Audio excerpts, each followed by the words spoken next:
Γεια σας παιδιά, Ρουρέος εδώ. Τι κάνετε, πως είστε, ελπίζω να είστε καλά. Λοιπόν, στο σημερινό βίντεο θα ζωγραφίσουμε ένα πράγμα, ότι δεν ξέρω τι.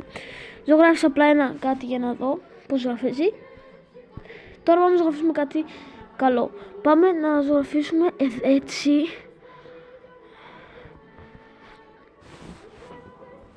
μία ντομάτα. Εδώ θα είναι το κοτσάνι της, το κανονικό της, και εδώ το κοτσάνι της, και από κάτω θα βάλουμε το πιατάκι. Τέλειο! Πάμε να ζωγραφίσουμε τώρα μία μπανάνα. Πάμε εδώ. Πάμε να το βάλουμε λίγο πιο έντονο. Ναι, πάμε να ζωγραφίσουμε μία μπανάνα τώρα.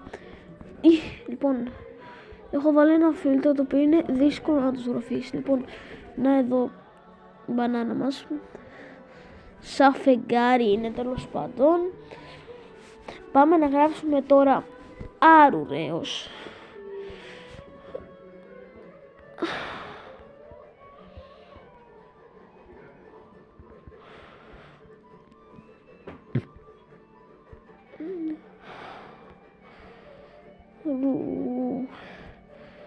Ρέος.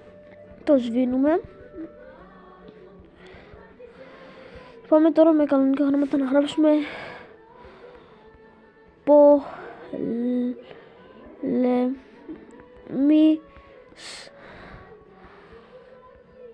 πολεμιστής. Πάμε να γράψουμε όλοι για 50 subscribers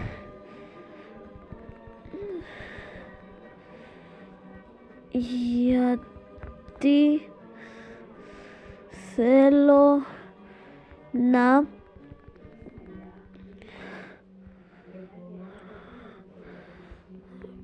κάνω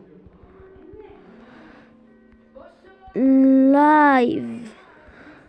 Οπότε πάμε όλοι 50 subscribers για να κάνω το πρώτο μου live στο YouTube. Στο κουτάκι. Και πάμε να ζωγραφίσουμε τώρα απλά έτσι. Ένας ανεμοστρόβιλος. Τα λέμε στην επόμενο βίντεο. Ήμουν Ρουρέος, τα λέμε.